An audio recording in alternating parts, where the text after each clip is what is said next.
Special purpose PN junction diode. Diodes का basic mechanism ये हो गया। वीआई कैरेक्टरिस्टिक सभी की सिमिलर होती है, थोड़ा बहुत चेंज होते हैं वैल्यूज के, कुछ के स्पेसिफिक केसेस में ज़्यादा चेंजेस हो सकते हैं। बट अब हमें क्या पढ़ना है, कुछ स्पेशल पर्पस है, कुछ special purpose PN junction diode जिनका यूज़ होता है, काफ़ी ज़्यादा यूज़ होता है, इसको अलग से पढ़ना है। इसमें हमारे पास है क्या, बेसिकली दो हैं, एक जेनर डायोड है और एक फोटो इलेक्ट्रॉनिक डायोड है। फोटो इलेक्ट्रॉनिक डायोड्स में क्या होता है कि इंट्रिंसिक सेमीकंडक्टर में हमने पढ़ा था कि वो टेम्परेचर के बेसिस पर उस पर चार्ज कैरियर्स जनरेट होते हैं। उसके अलावा भी हम किसी और चीज़ का सिवाय थर्मल एक्साइटेशन के दूसरे किसी चीज़ का अगर हम यूज़ करें तो उसमें क्या होता है, एक्सट्रिंसिक सेमीकंडक्टर्स यूज होते हैं। एक्सट्रिंसिक सेमीकंडक्टर्स में सिर्फ थर्मल एक्साइटेशन यूज ना हो करके उसके अलावा फोटो एक्साइटेशन यानी फोटो लाइट एनर्जी यूज़ करके मैग्नेटिक फील्ड, इलेक्ट्रिक फील्ड, कई तरीके की चीज़ों का यूज़ हम कर सकते हैं। सो उसी बेसिस पे हमें कुछ डायोड्स बनाते हैं।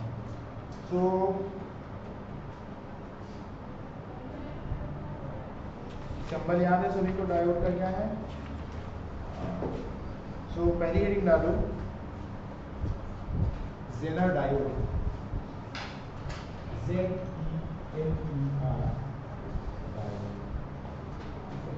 राइट साइड में उसका सिंबल बना लो। यूजुअली सिंबल कैसा बनाया होता है, ऐसा होता है, इसी में थोड़ा सा चेंज करेंगे। कैसे, जेनर डायोड।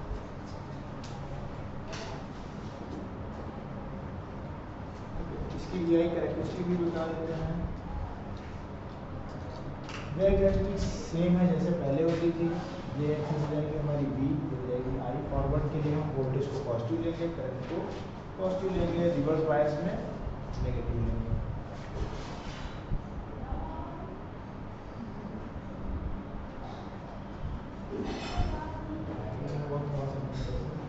ये जो वोल्टेज होता था, इस वोल्टेज को क्या बोलते थे, ब्रेकडाउन वोल्टेज।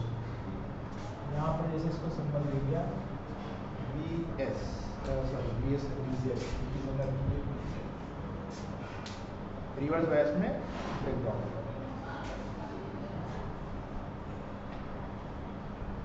इस वोल्टेज को बोलते हैं क्या, ब्रेकडाउन वोल्टेज। किसी भी सेमीकंडक्टर के लिए जो रिवर्स बायस में जब उसको इंक्रीज करते जाएंगे, सडनली एक ऐसी वोल्टेज वैल्यू आती है जहाँ पर करंट बहुत ज़्यादा फ्लो होने लग जाता है, जो उसका डिप्लीशन रीजन है वो ब्रेकडाउन हो जाता है। तो वो चीज़ हम कहते हैं क्या, ब्रेकडाउन। अभी देखो, अभी तक के जो हमने इससे पहले क्वेश्चंस करे थे और जो चीज़ें कही थी उसमें हमने कहाँ पर हम सिर्फ फॉरवर्ड बायस में करंट फ्लो होता है, रिवर्स बायस में करंट फ्लो नहीं होता है। इस प्रॉपर्टी का यूज़ करते हैं। जेनर डायोड एक स्पेसिफिक डायोड है, एक स्पेशल डायोड है जिसका यूज़ रिवर्स बायस के केस में होता है। इसका यूज़ रिवर्स बायस की कंडीशन में ही मेनली करा जाता है। हमें इसके फॉरवर्ड बायस से मतलब नहीं होता है। अगर फॉरवर्ड बायस की जरूरत है किसी चीज़ में, जैसे रेक्टिफायर में किसी में, तो दूसरे डायोड यूज़ करते हैं। जेनर डायोड को डिज़ाइन कराया गया था, बनाया गया था स्पेसिफिकली रिवर्स बायस की रेट में यूज़ करते हैं। वहाँ पर कैसे यूज़ करते हैं वो चीज़ें को देखेंगे, ठीक है। तो इसका नाम जैसे पढ़ा, लिख लो, invented by, invented by. Guess कर सकते हो उनका नाम क्या होगा, but C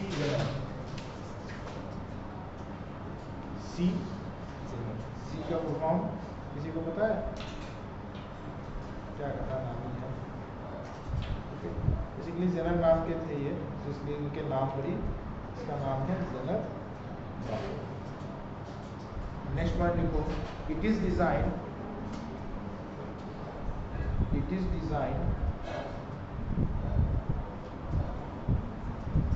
to operate under कौन से बायस में वर्क होगा, फॉरवर्ड या reverse, reverse. It is designed to operate under reverse bias in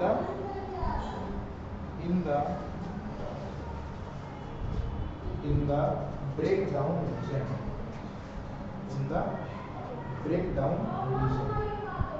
इसीलिए यहाँ पर स्पेसिफिकली उस वोल्टेज को मीटर नहीं रखा है। हम इसका यूज़ कहाँ करेंगे, ब्रेकडाउन रीजन में करेंगे। फॉरवर्ड बायस में अगर हमें यूज़ करना है किसी केस में, फॉरवर्ड बायस की जरूरत है तो हम दूसरे डायोड यूज करेंगे। जेना डायोड को डिजाइन करा गया था रिवर्स बायस में काम करने के लिए, कहाँ पर लीनियर ईस्ट केस में। ओके, अब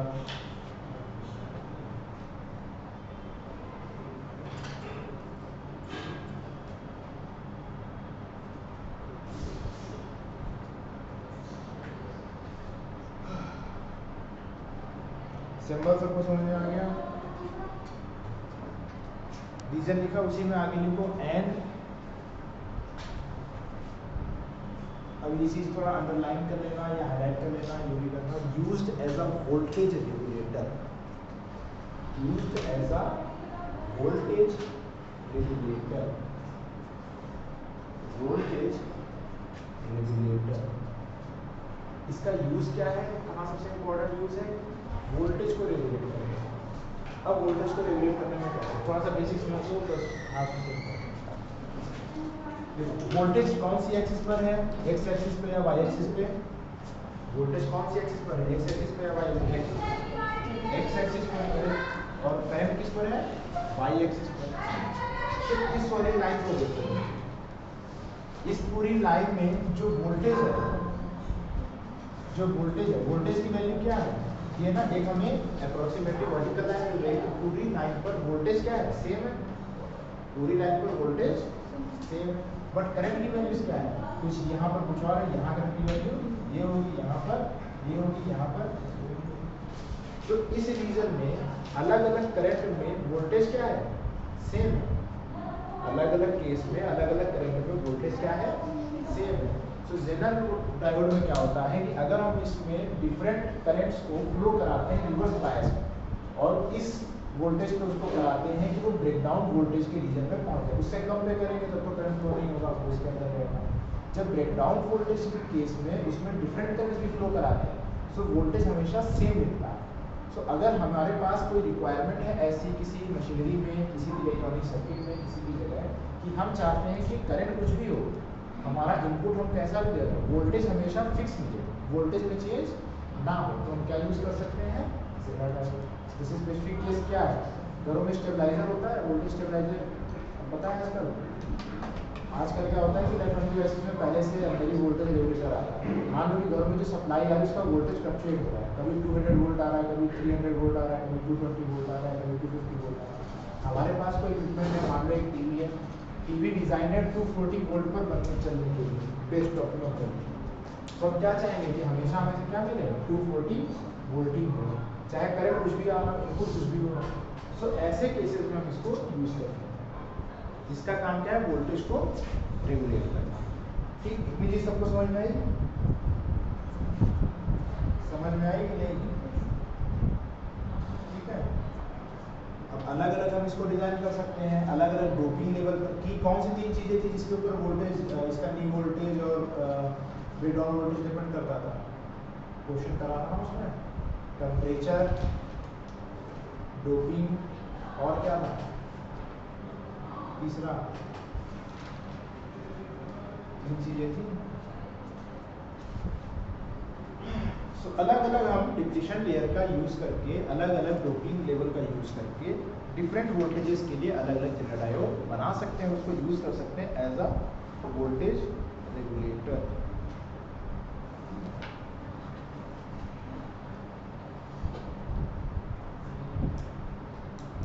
लिख लो, व्हेन अ जेनर डायोड, अभी मत लिखो, वोल्टेज वोल्टेज बाद में दिखाएंगे अलग से, अभी थोड़ा सा और लिख लो।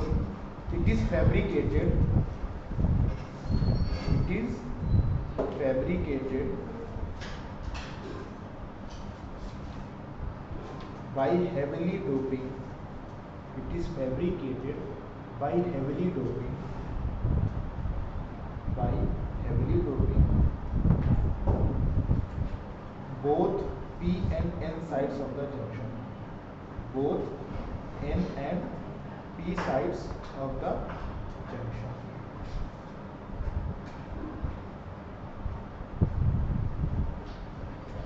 Okay, due to which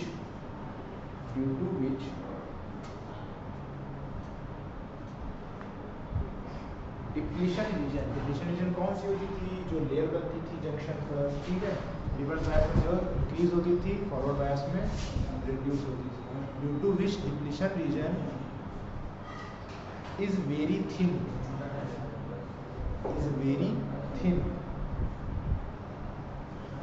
bracket में लिख लेना, लेस देन 10⁻⁻6 मीटर, 1 माइक्रोमीटर से भी छोटी लेयर, बहुत ही पतली लेयर होती है depletion region. And electric field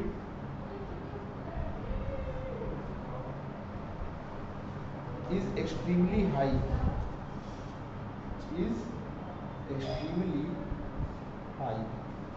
bracket में लिखना 5 × 10⁻6 वोल्ट पर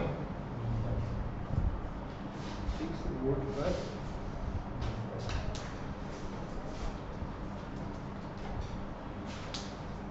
ओके,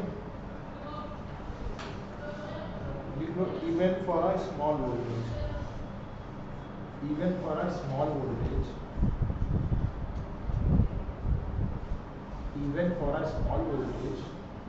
of 5 volt,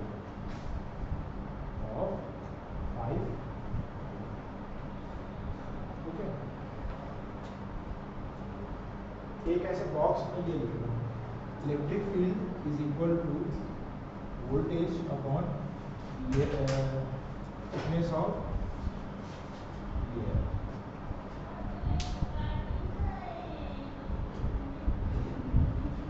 थिकनेस क्या होती है? डिप्लीशन रीजन बहुत ही स्मॉल होती है, क्योंकि ये inversely proportional to electric field बहुत ही ज़्यादा होती है, बहुत ही छोटे वोल्टेजेस के साथ। सो इसकी वजह से क्या होता है कि बहुत ही लोअर ब्रेकडाउन वोल्टेज में भी इलेक्ट्रिक फील्ड होती है हमारी ज़्यादा, और हमें अप्रोक्सीमेटली कांस्टेंट वोल्टेज मिलता है रिवर्स इस ब्रेकडाउन रीजन। चाहे जितना भी करंट हो इनपुट, हमें क्या मिलता है? आउटपुट में कांस्टेंट मिलता है। अब देखो होता क्या, इलेक्ट्रिक फील्ड बहुत ज़्यादा होती है इसमें। अब पीएन जंक्शन वाला वैसे याद करो, एक बीच में डिप्लीशन रीजन लेयर होती थी, P side, N side, P side पे क्या जाते थे? निगेटिव की मोबाइल आयंस आ जाते थे ना, और एन साइड में पॉजिटिव मोबाइल आयंस आ जाते थे। यही एक लेयर क्रिएट करते थे। ड्रिफ्ट करंट होता था अपोजिट में, डिफ्यूजन करंट होता था, अगर डिफ्यूजन किधर होता था? पी से एन की तरफ, क्योंकि ये होल्स हैं, ये इलेक्ट्रॉन्स इस तरह के निगेटिव, ये पॉजिटिव। ड्रिफ्ट करंट क्या होता था? उसके अपोजिट होता था। जब एक बार हमारा डायोड बन जाएगा, पूरा फुली फॉर्म हो जाएगा, इसके पूरा बन चुका है और कनेक्टेड नहीं है कहीं, तो क्या होगा? ड्रिफ्ट करंट और डिफ्यूजन करंट इक्विलिब्रियम में आ जाएंगे, दोनों इक्वल हो जाएंगे। ओके, इतने तक क्लियर है ना? अब यहाँ पर देखो, अगर एक छोटा सा भी वोल्टेज अप्लाई करते हैं तो क्या होता था? फॉरवर्ड बायस में ये रीजन घटता था और फॉरवर्ड में इधर करंट फ्लो होता था, और रिवर्स बायस में ये रीजन बढ़ता जाता था और ज़्यादा। अब हमने अभी क्या देखा कि अगर छोटा सा भी वोल्टेज हम अप्लाई कर रहे हैं 5 वोल्ट का, तो इलेक्ट्रिक फील्ड बहुत ज़्यादा आ रही है, इलेक्ट्रिक फील्ड बहुत ज़्यादा आ रही है। सो वो इलेक्ट्रिक फील्ड क्या करेगी? जो एटम्स हैं उसके वैलेंस शेल में, वैलेंस बैंड में जो इलेक्ट्रॉन्स हैं उनको क्या करेगा? उसको मूव कराएगा इलेक्ट्रिक फील्ड से, ठीक। तो एन साइड में जो इलेक्ट्रॉन्स हैं उसके वैलेंस बैंड में, उसको भी मूव कराएगा। मूव कराते समय इसकी ये डिप्लीशन रीजन क्या है? बहुत ज़्यादा लार्ज है या थिन है? अभी क्या लिखा है? थिन। सो इधर से इलेक्ट्रॉन इधर बहुत ही आसानी से जंप कर जाते हैं, क्योंकि इलेक्ट्रिक फील्ड भी ज़्यादा है और जो गैप उन्हें पास करना है वो भी कम है। तो उसकी वजह से क्या होता है? बहुत ज़्यादा इलेक्ट्रॉन्स ट्रांसफर होने लगे। तो जब इलेक्ट्रॉन ट्रांसफर होने लगे, इलेक्ट्रॉन का ट्रांसफर यानी flow of charges, flow of charges is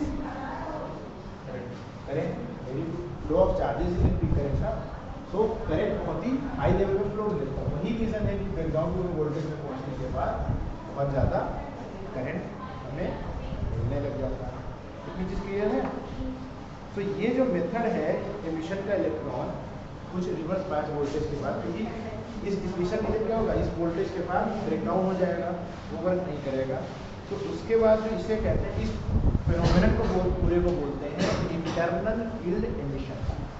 internal field emission क्यों, इलेक्ट्रिक फील्ड है कहाँ, इसकी इंटरनली है, इसके आयंस इमोबाइल आयंस की वजह से है, और जिसमें जो करंट फ्लो रहा है उसके इंटरनल फील्ड जनरेट हो रही है उसके डिज़ाइन की वजह से, और इलेक्ट्रॉन्स एमिट हो रहे हैं, वैलेंस बैंड के इलेक्ट्रॉन्स एल साइड से जंप कर रहे हैं पी साइड पर करंट को फ्लो करा रहे हैं, तो इस फिनोमेनन को बोलते हैं इंटरनल फील्ड एमिशन।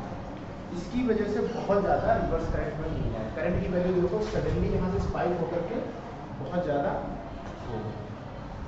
ये जो ब्रेकडाउन है डायोड में, ये किसकी वजह से है, बैंड टू बैंड टनलिंग, इसे कहते हैं बैंड टू बैंड टनलिंग, इसको कहते हैं general breakdown.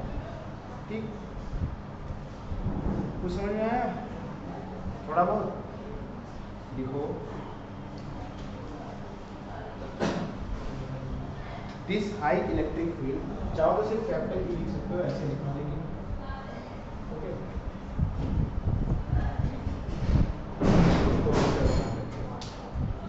This high electric field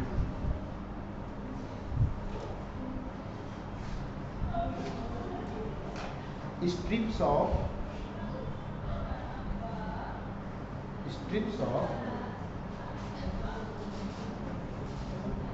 many electrons, strips of many electrons, strips of में डबल एल होगा, O double L, strips of का मतलब क्या, जैसे उखाड़ देना, तो जो वैलेंस बैंड के इलेक्ट्रॉन्स होते हैं उसको वो इलेक्ट्रिक फील्ड क्या करिए, जबरदस्ती पुल कर देगा। So this high electric field strips off many electrons from valence band। Valence band होता था ना ऐसे, वही वाला, ये वैलेंस बैंड होता था, ये कंडक्शन बैंड होता था, बीच में जो गैप होता था उसे क्या बोलते थे, क्या बोलते थे, एनर्जी गैप। करेक्ट, सेमीकंडक्टर्स में ये क्या होता है, 3 वोल्ट से कम होता है। सो बहुत ज़्यादा इलेक्ट्रिक फील्ड लगती थी तो इसके इलेक्ट्रॉन्स को वो क्या करता था, स्ट्रिप ऑफ कर देता था, निकाल लेता है। Strips of many electrons from valence band which tunnel to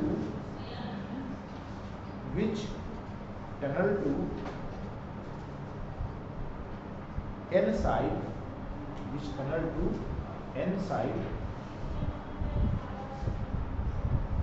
through the depletion layer,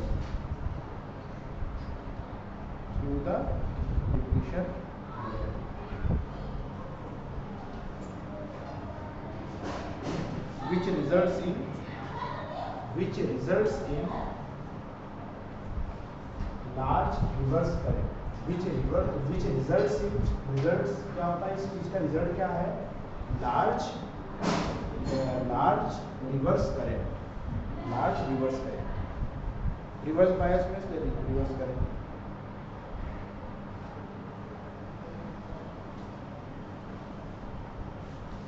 full stop, ठीक है। This method of emission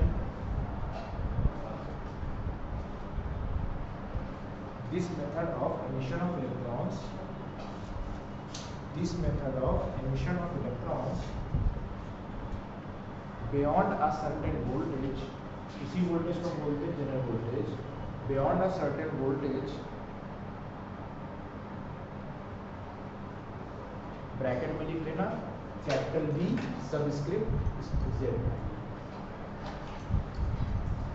capital B subscript Z, VZ, ठीक है, इसी को कहते हैं VZ, is called internal field emission, is called internal field emission.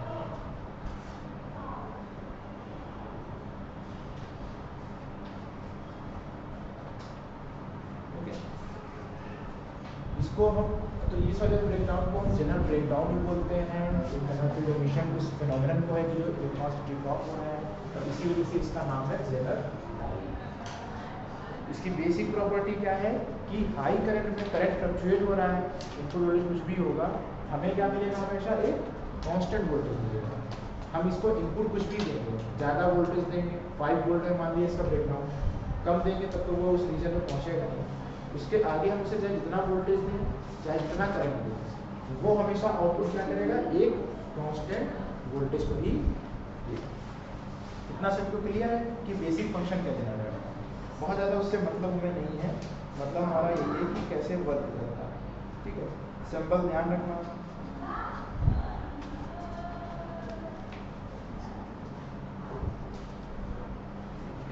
अब लिखो सब हेडिंग है Zener diode as voltage regulator. जैसे हमने देखा था सेमीकंडक्टर डायोड का हम क्या यूज कर सकते थे, wave Zener diode as voltage regulator. हमने क्या देखा था कि एम्पलीफायर, हाँ रेक्टिफायर में हमने पी जंक्शन डायोड का यूज करा था, सिंगल का यूज करा था, डबल का यूज करा था। तो वैसी चीज हम इससे हम क्या कर सकते हैं, वोल्टेज रेगुलेशन कर सकते हैं, क्योंकि अलग अलग डिफरेंट वोल्टेज अप्लाई करने पर, करंट अप्लाई करने पर रिवर्स बायस में अगर वो ब्रेकडाउन वोल्टेज को क्रॉस कर रहा है तो हमेशा क्या होता है, एक फिक्स वोल्टेज होता है।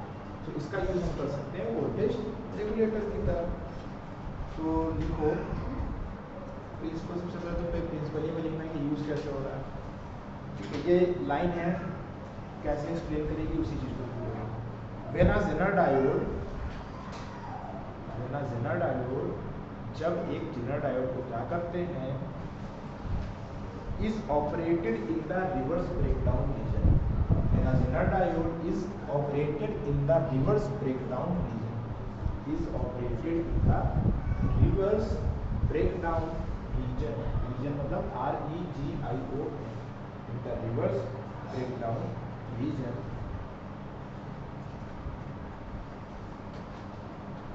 continuously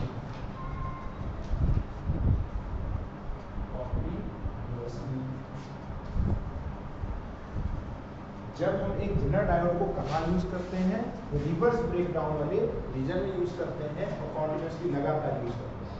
अब पहले हमने क्या देखा था, क्या बताया था कि ज्यादातर सिम डायोड क्या होगा, उनकी डिप्लीशन रीजन ब्रेक हो जाएगी, उनका जंक्शन ही बेकार हो जाएगा, सिम डायोड बेकार हो जाएगा। बट जेनर डायोड को डिजाइन ही ऐसा करा जाता है हैवी लो थिन लेयर से कि ये ब्रेकडाउन ना हो, खराब ना हो, चलते रहे। ठीक, यूजुअली क्या होंगे, डैमेज होंगे। तो ब्रैकेट में लिखो without getting damaged, without getting damaged bracket. तो जब भी एक विदाउट गेटिंग डैमेज्ड, जब भी एक जेनर डायोड को रिवर्स ब्रेकडाउन रीजन में ऑपरेट करेंगे लगातार बिना डैमेज करे हुए, विदाउट गेटिंग डैमेज, ठीक है, ब्रैकेट में comma, the voltage across it, the voltage across it, यानी सेमीकंडक्टर डायोड बीच में लगा है, तो उसके जो दोनों पॉइंट्स से जो टर्मिनल्स हैं उसके अलोंग जो पोटेंशियल डिफरेंस होगा, जो वोल्टेज होगा, the voltage across it remains practically constant, remains practically constant, remains practically constant. Practically वो क्या रहेगा, जितनी वैल्यू है उतना ही कांस्टेंट रहेगा, जितनी वैल्यू है उतना ही कांस्टेंट रहेगा। प्रैक्टिकली क्यों, ऐसा नहीं है कि एकदम ही कांस्टेंट रहेगा, फिर थोड़ा सा माइनस डिफरेंट आएगा, या एकदम स्टेट नहीं मिलेगी, फिर हम उसे एज्यूम कर सकते हैं। रिमेन्स प्रैक्टिकली कांस्टेंट, ब्रैकेट में कितना वोल्टेज, उस वोल्टेज का क्या नाम है, उस वोल्टेज का क्या नाम है जो मिलता है, कौन सा वोल्टेज यहाँ कांस्टेंट है, VZ, जेनर वोल्टेज या ब्रेकडाउन वोल्टेज। तो ब्रैकेट में लिखो equal to breakdown voltage VZ।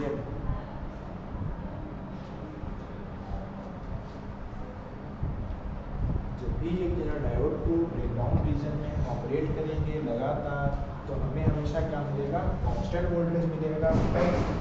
Bracket बंद, for a large change in reverse current, for a large change in reverse current, full stop, for a large change in reverse current. यही इसका basic operating mechanism है कि क्यों हम इसका use करें। बाकी मैकेनिज्म हमने देखा कि क्या होता है, बहुत ज़्यादा हाई इलेक्ट्रिक फील्ड होती है, और जेनर वोल्टेज पे जाने के बाद क्या होता है कि जो बैलेंस बैंड के इलेक्ट्रॉन्स हैं उसको ये high electric field stiff of करती है इलेक्ट्रॉन, और उसको मूव करा देती है साइड।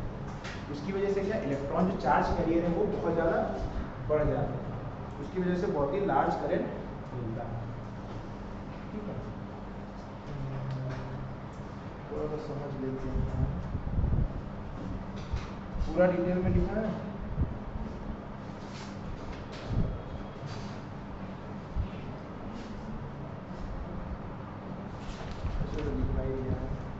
अब देखो क्या करते हैं,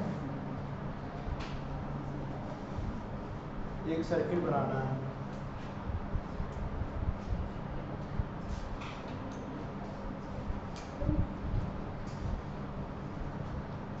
इतना जो लिखा है उसके नीचे एक सर्किट बनाना है।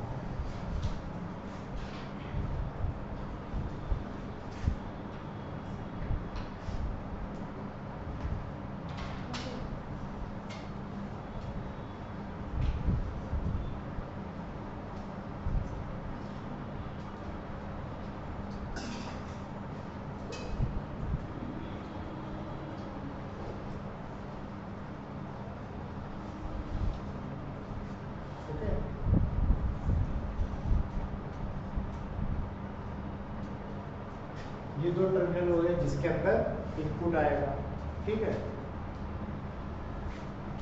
इनपुट वोल्टेज इसको बोल सकते हैं। ये कैसा होगा? ये होगा अनरेगुलेटेड। हम क्या चाहते हैं? रेगुलेशन करना चाह रहे हैं ना, वोल्टेज रेगुलेटेड, वोल्टेज रेगुलेशन करना चाह रहे हैं ना। इसको यूज कैसे करें? वोल्टेज रेगुलेटर की फॉर्म में। सो जब हमारे पास कोई अनरेगुलेटेड चीज होगी उसी को रेगुलेट करेंगे। सो एक कहीं पर इनपुट आ रहा है जो वोल्टेज इसका फ्लक्चुएट हो रहा है, कुछ भी वोल्टेज है, कभी बढ़ रहा है कभी घट रहा है, कभी बढ़ रहा है कभी घट रहा है, कभी 200 वोल्ट से, कभी 300 वोल्ट से, कभी 10 वोल्ट है, कभी 20 वोल्ट। अब 200 300 बता रहा है तो लो वोल्टेज को ओके। और यहाँ पर क्या है? एक रेजिस्टर है RS और यहाँ पर एक है RL। RL एक और जगह यूज करा था, जब रेक्टिफायर यूज करा था तो वहाँ पर जो रेजिस्टेंस लगाया था डायोड के केस में उसका क्या नाम था? लोड उसको बोलते थे। अगर लोड नहीं लगाएंगे तो क्या होगा? शॉर्ट हो जाएगा और जगह आने में रेजिस्टेंस उसको करेंगे। ये सीरीज में हम लगाएंगे अलग से। अब यहाँ देखो कनेक्शन, देखो कैसा कनेक्शन है RL का इस डायोड से, कैसा कनेक्शन है?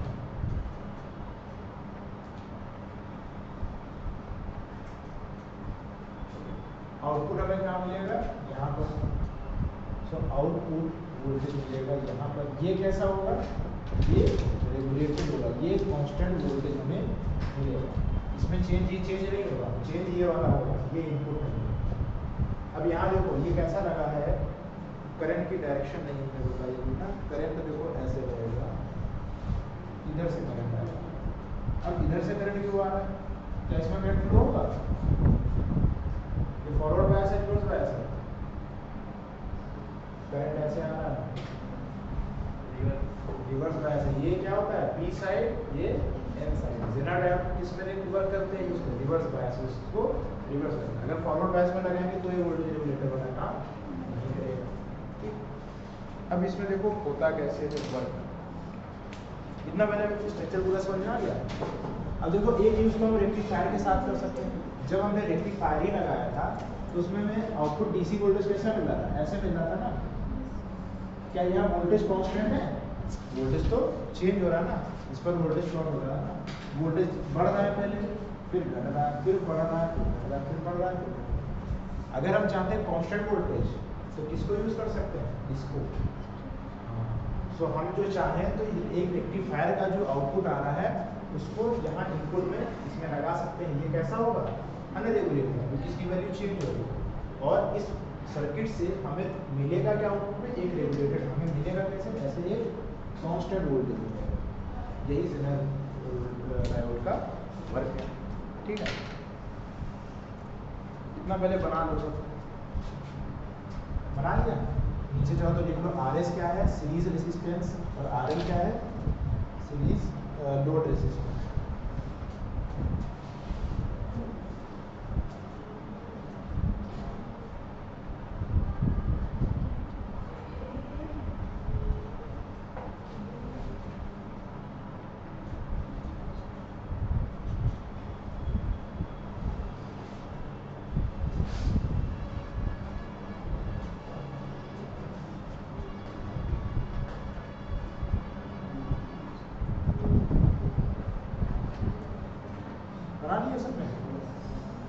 ठीक है। देखो अनरेगुलेटेड बहुत ज़्यादा बात है उसमें लेंगे तो उसको बता रहे हैं। अनरेगुलेटेड वोल्टेज हमें मिल रहा है 2 पॉइंट्स के अक्रॉस, यानी कि उसका वोल्टेज चेंज हो रहा है घट बढ़ के आस।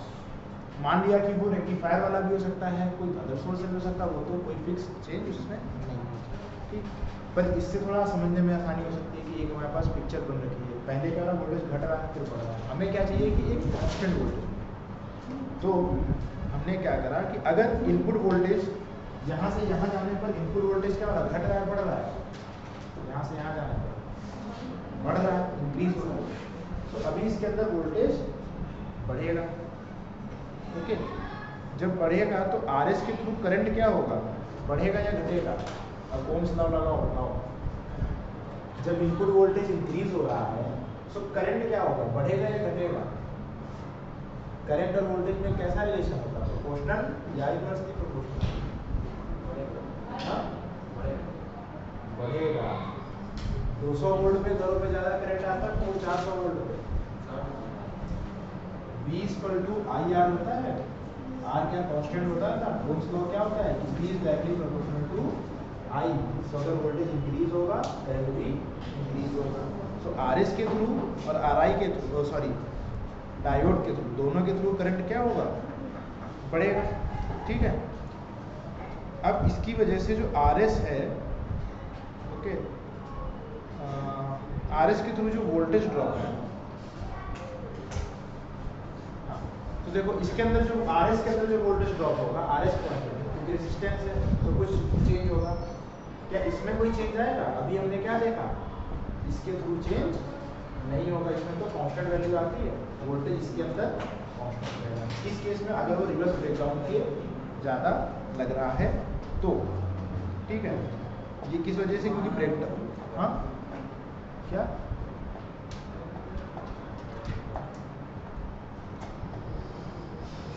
ब्रेकडाउन रीजन में क्या होता है, वोल्टेज कांस्टेंट रहता है। अब इसी तरीके का जब इनपुट वोल्टेज डिक्रीज होगा तो करंट जो आरएस में है वो डिक्रीज होगा और जेनरल डायोड में भी करंट डिक्रीज होगा, जेनरल डायोड में भी करंट डिक्रीज होगा।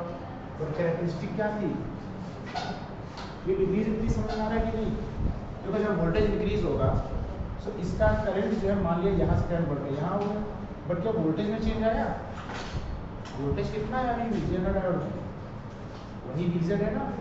और फिर जब वोल्टेज घट रहा है तो करंट इसका घटेगा, मान लो फिर यहाँ आ गया, तो रीजन में कुछ चेंज आया, ये चीज आ रही कि नहीं, इंपॉर्टेंट ज्योमेट्री बताया, ग्राफ समझ में आ रहा है कि नहीं सबको। ये अगर समझ में आ रहा हो तो उत्तर दो, वरना एक्सप्लेन करें। ये एक्स एक्सिस हो गई, ओके, और ये वाई एक्सिस हो गई। पॉइंट्स को कैसे प्लॉट करते हैं, एक्स एक्सिस से डिस्टेंस, एक्स एक्सिस पे वैल्यू और वाई एक्सिस पे वैल्यू देखते हैं। तो यहाँ जितने भी पॉइंट है, ये हमें स्ट्रेट लाइन मिल रही है, इन सब पॉइंटों पे रीजन की वैल्यू, ये वैल्यू क्या है, ये वैल्यू सभी पे कांस्टेंट है और करंट सब में अलग अलग है। इस पॉइंट पर करंट इतना है, ये चीज़ इस पॉइंट पर करंट इतना है। तो करंट तो कम ज़्यादा हो रहा है पर वोल्टेज क्या रह रहा है, कांस्टेंट है, जब तक कि वो ब्रेकडाउन रीजन में ऑपरेट कर रहा है। तो ठीक, अभी क्लियर है। तो क्या होगा, इसके थ्रू करंट तो चेंज होगा, तो इसके अंदर भी करंट चेंज होगा, बट वोल्टेज क्या मिलेगा, सेम। वोल्टेज क्या मिलेगा, सेम। तो कोई भी इंक्रीज या डिक्रीज हो इनपुट वोल्टेज में तो उससे क्या होगा, जेनर डायोड में कोई चेंज नहीं होगा। तो जेनर डायोड कैसा काम करेगा, एक वोल्टेज रेगुलेटर। ठीक, अब हम वोल्टेज, अब जेनर डायोड कौन सा यूज करेंगे और सीरीज रेजिस्टेंस कितना हो, वो डिपेंड करेगा कि हमें कितना वोल्टेज आउटपुट में चाहिए। मान लो हमने एक ऐसा जेनर डायोड रखा कि आउटपुट में मिला 10 वोल्ट, हमें चाहिए 20 वोल्ट में आउटपुट मिले, तो हम जेनर डायोड को चेंज कर देंगे, आरएस की वैल्यू चेंज कर देंगे। वो एग्जैक्ट कैलकुलेशन कैसे होती है वो तुम्हारे सिलेबस के उसके हिसाब से अभी, ठीक है, वो भी हो कैसे जाएगा, सिंपल स्ट्रक्चर बनाएंगे, देखेंगे इसके क्रॉस कैसा वोल्टेज ड्रॉप हो रहा है, V = IR से, इसकी वैल्यू कितनी दे रखी है ब्रेकडाउन वोल्टेज की, जो क्वेश्चन में दे रखा होगा, उसको और इसको यूज करके इस सर्किट में सिंपली वैल्यूज प्लॉट कर देंगे, हमें पता चल जाएगा कि आउटपुट वोल्टेज कितना मिलता है। ठीक है, सो लिखो, लिख लो,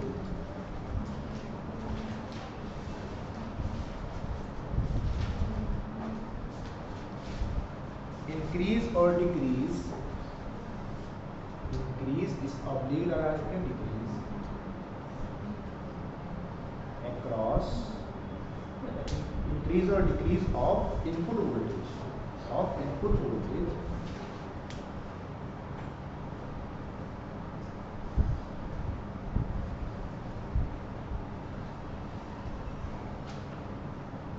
results in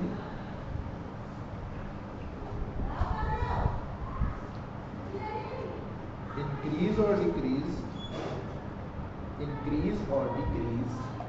of current and voltage drop across RS across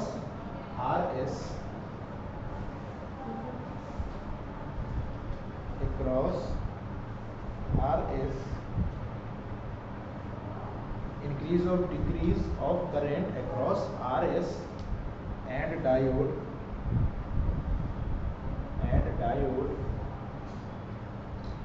without any change in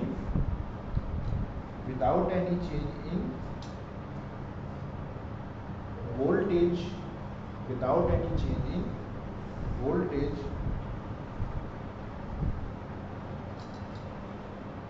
across Zener diode. Okay, एक थोड़ा सा ग्राफ और समझाने का, कहाँ पर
एक और डायग्राम ऐसे बना दो, छोटा सा है, इधर वोल्टेज है, ये जीरो हो जाएगा, यहाँ मान लो डीजे है, और इस साइड हमने क्या प्लॉट कर दिया है,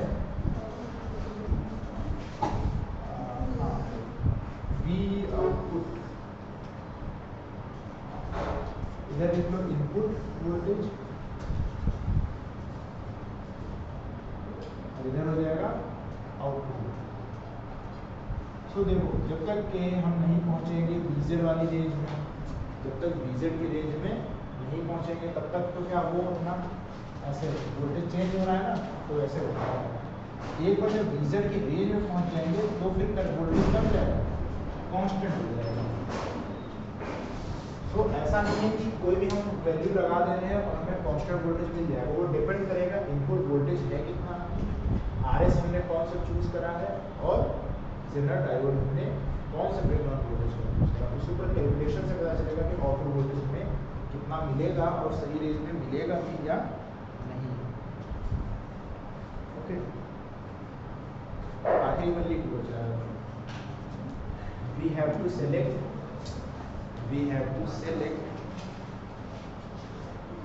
the Zener diode, according to output voltage and series resistance. We have to select the Zener diode according to output voltage and series resistance.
अभी हम क्वेश्चन इसका नहीं करा रहे हैं, इसके क्वेश्चन फिर नेक्स्ट स्टेप पे कराएंगे, इसको पहले थोड़ा पढ़ लेना, रिवाइज कर लेना, तो फिर उसके बाद कराएंगे तो थोड़ा सा क्लैरिफाई हो जाएगा कि यहाँ पर आइजर और आइजर मूव कैसे करना है, किधर क्यों जा रहा है।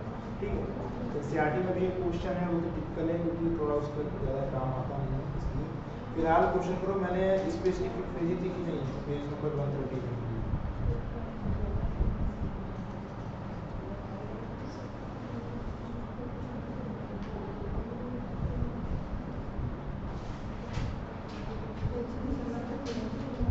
तो इस पर क्वेश्चन नंबर देखो 57, क्वेश्चन नंबर 57।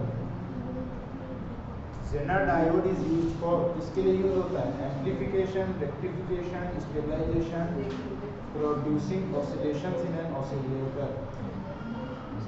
रेक्टिफिकेशन ठीक है, एक आंसर रेक्टिफिकेशन। और सब लोग देखो क्वेश्चन नंबर 57, कितना सब जो बताया उसमें बस इतना ही है। जेनर डायोड किस लिए यूज होता है? रेक्टिफिकेशन का क्या मतलब होता है?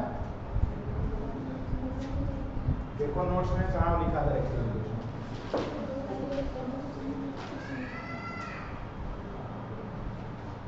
रेक्टिफिकेशन में कौन यूज होता है और कौन सी केस में यूज होता है? रेक्टिफिकेशन में डायोड होते हैं, सिंपल डायोड यूज होते हैं, जिसमें हम वोल्टेज में रिवर्स बायस ब्रेकडाउन वोल्टेज तक नहीं यूज करते हैं, कभी ब्रेकडाउन वोल्टेज तक नहीं जाते। वहाँ क्या फॉरवर्ड बायस और रिवर्स बायस में करंट फ्लो होने की प्रॉपर्टी यूज होती है। रेक्टिफिकेशन का काम जेनर डायोड का नहीं है। जेनर डायोड क्या काम करेगा?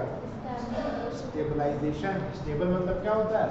किसी चीज को कांस्टेंट कर देना, और ये क्या काम करता है? वोल्टेज को कांस्टेंट करता है, स्टेबलाइजेशन का काम है। अभी बताया था शुरुआत में वोल्टेज स्टेबलाइजर, इसको वोल्टेज स्टेबलाइजर क्यों बोलते हैं? वोल्टेज को स्टेबलाइज करना है। थोड़ा सा तो सोचना पड़ेगा कि इतनी पूरा बताया, उसमें क्वेश्चन आगे लिख कर इतना नहीं आएगा। ओके, अभी इसके बाद और स्पेशल पर्पस डायोड पढ़ते हैं, अभी तो थोड़े से पढ़े हैं। सो सेकेंड हेडिंग डालो, ऑप्टो इलेक्ट्रॉनिक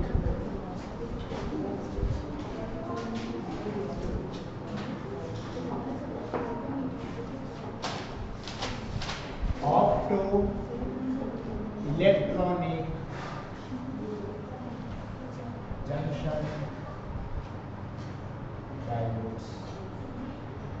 इसके ऊपर हम क्या पढ़ेंगे? डिवाइसेस पढ़ेंगे, ऑप्टो इलेक्ट्रॉनिक्स। नाउ ऑप्टो का मतलब क्या होता है? ऑप्टिक्स का मतलब क्या होता है इन जनरल? ऑप्टिक्स ऑप्थेल्मोलॉजिस्ट सुना है? क्या होता है?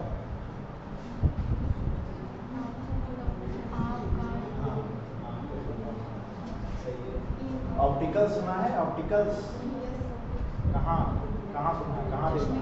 चश्मे की दुकान पर लिखा होता है ऑप्टिकल्स। ऑप्टिकल्स का क्या मतलब होता है? क्यों वो लिखते हैं ऑप्टिकल्स? ऑप्टो, ऑप्टो का मतलब है रिलेटेड टू लाइट। ऑप्टो का मतलब क्या होता है?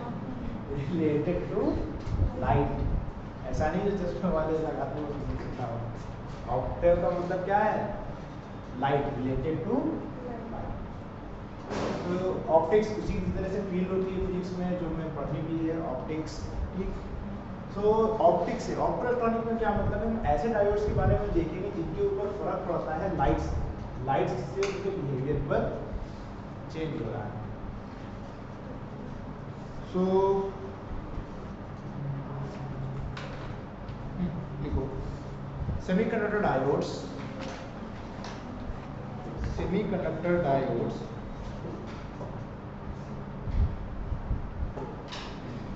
semiconductor diodes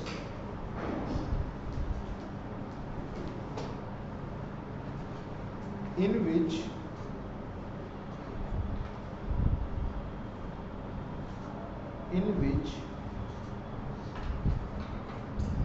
carriers are generated by, carriers, charge carriers जो होते हैं, carriers are generated by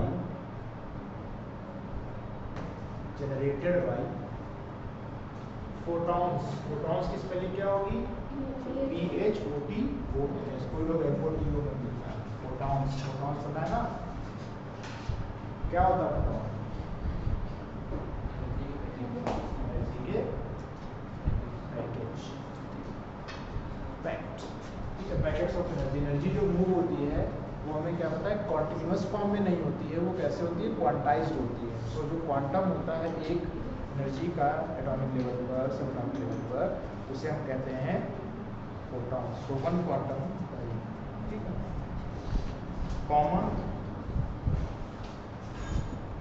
that is लिखना है, that is I dot E dot वाला, current through them, current through them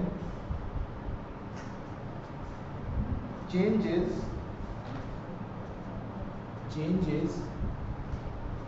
due to light photons।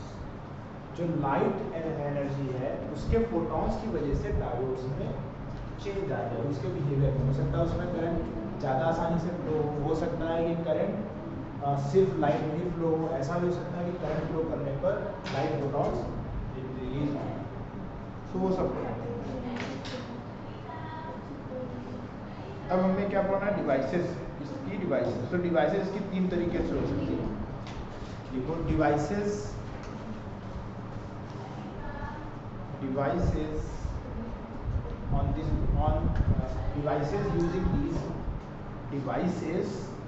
using these are dash. अब तीन नाम है, पहला नाम क्या है, फोटोडायोड, दूसरा नाम है, पहला लिख लिया फोटोडायोड्स, दूसरा नाम है light emitting diodes, LED for short, light emitting diodes, और थर्ड है फोटोवोल्टेइक डिवाइसेस। फोटोवोल्टेइक स्पेलिंग होगी फोटो की PHOTO, फिर वोल्टेइक की उसी में है, अलग वर्ड नहीं है, VOLTAIC, फोटोवोल्टेइक, ओके, डिवाइसेस। कुछ डिवाइसेस दिखाइए, तो डिवाइसेस के type, photovoltaic devices, photodiode devices, और कौन सा है, लाइट एमिटिंग डायोड्स डिवाइसेस। सो पहली निकालो फोटोडायोड। बहुत ज़्यादा इसमें हम लिखा नहीं रहे क्योंकि हमारे से लोग बताएंगे, तो पहले समझ लेते हैं फिर लिखते हैं। फोटोडायोड का मतलब क्या है, कोई एक डायोड है, ऐसा जंक्शन है, डायोड का मतलब जंक्शन हो गई उसमें एक पी टाइप एक। अगर ऐसा हो कि जब इसके ऊपर लाइट फोटॉन्स आते हैं, लाइट फोटॉन्स, ओके, सो इनके अंदर चार्ज कैरियर्स जनरेट होते हैं, तब इनके अंदर चार्ज कैरियर्स जनरेट होते हैं, ठीक है। सो चार्ज कैरियर्स अगर जनरेट हो गए तो ये क्या बन जाएगा, अगर इसके अंदर चार्ज कैरियर्स जनरेट होंगे, पहले नहीं जनरेट थे, अब जनरेट होंगे तो ये क्या बन जाएगा, कंडक्टर बन जाएगा। तो अगर हमने कोई सर्किट लगा रखा है जैसे बैटरी का, तो वो उसके अंदर क्या करंट फ्लो होने लग जाएगा, करंट फ्लो होने लग जाएगा। और अगर मान लो फोटॉन्स गायब कर दिए, तो अब इसके अंदर क्या चार्ज कैरियर्स बचेंगे नहीं, तो अब ये कैसे बिहेव करेगा, कैसे बिहेव करेगा, क्या, अगर चार्ज कैरियर्स इसमें नहीं बचे, इसमें कोई चार्ज कैरियर नहीं है, तो ये कैसे बिहेव करेगा। चार्ज कैरियर का क्या मतलब है, जो चार्ज को कैरी करते हैं, ले जाते हैं, यानी अब ये क्या बिहेव करेगा, इंसुलेटर की तरह, जिसमें बैटरी कनेक्टेड होने पर भी क्या होगा, करंट फ्लो नहीं होगा, ओके।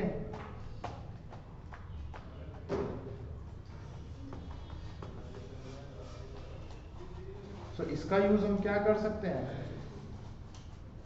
इसका यूज हम कर सकते हैं किसमें, लाइट को डिटेक्ट करने में कर सकते हैं, ठीक। अब एग्जैक्टली इसमें क्या होता है, ऐसा हम इसमें नहीं, बैटरी कनेक्ट करके हम इसको यूज नहीं करेंगे। क्या होता है, इसके ऊपर जब लाइट पड़ती है तो चार्ज कैरियर्स जनरेट होंगे, जैसा होता है। चार्ज कैरियर्स कौन होते हैं सेमीकंडक्टर में, इलेक्ट्रॉन और होल्स। सो वो जो जनरेट होंगे अगर हम इसको कनेक्ट कर देंगे वायर्स को ऐसे किसी वायर्स में कंडक्टर में सॉरी रेसिस्टर में, सो क्या होगा, एनर्जी इलेक्ट्रॉन और होल्स के पेयर जनरेट हुए, यानी उन्होंने फोटॉन्स की लाइट को एब्जॉर्ब करके क्या बना लिया अपने आप को, इलेक्ट्रॉन होल्स के उसमें क्या कहते हैं वैलेंस एनर्जी गैप बैंड से वो कहाँ चले गए, कंडक्शन एनर्जी बैंड में। और जो इलेक्ट्रॉन होल पेयर जनरेटेड हैं अगर दोनों को हम कनेक्ट कर देंगे दोनों साइड, सो क्या होगा, इलेक्ट्रिक फील्ड जो जंक्शन की है वो सेपरेट हो, अलग अलग इलेक्ट्रॉन फोर्स बनेंगे और रिकम्बाइन होंगे।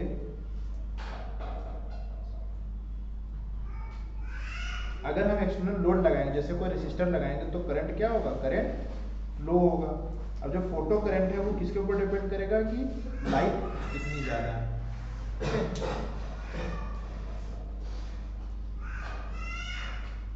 लिखो a photodiode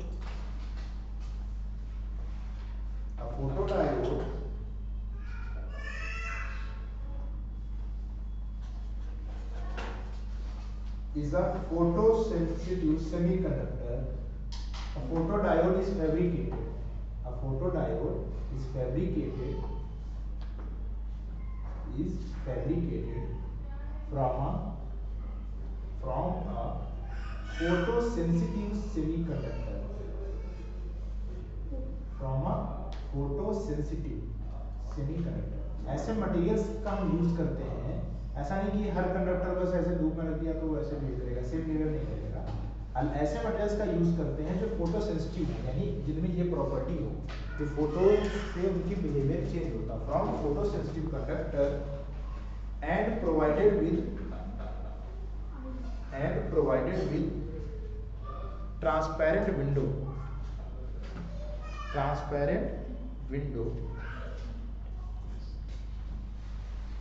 टू अलाउ, अब उसके ऊपर ट्रांसपेरेंट विंडो क्यों लगाई है, जिससे कि जो लाइट है वो वहां तक पहुंचेगी। To allow light to fall on the diode, full stop. अब सेकेंड पॉइंट लिखना है, वो है इंपॉर्टेंट, वो है कि it is operated in reverse bias. It is operated in reverse बायस।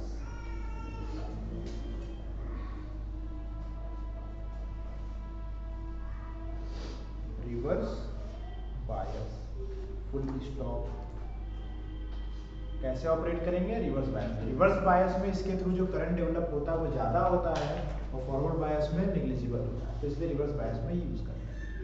अब ऐसा क्यों होता है, क्योंकि जो इलेक्ट्रॉन होल पेयर्स उसके बनते हैं वो क्या होंगे, रिकम्बाइन होंगे।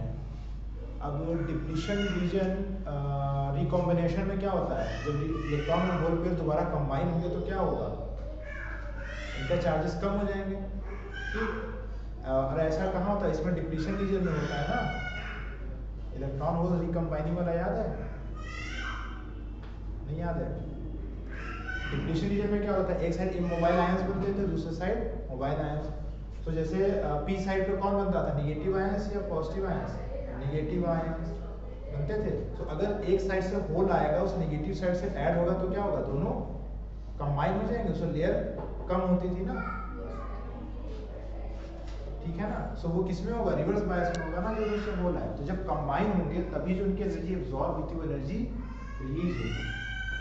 इस वजह से डिप्लीशन रीजन में जब ये कंबाइन होते हैं, रिकम्बाइन होते हैं, तो जो एनर्जी इन्होंने एब्जॉर्ब करी थी, फोटोन है। फोटोन क्या है, packet of energy.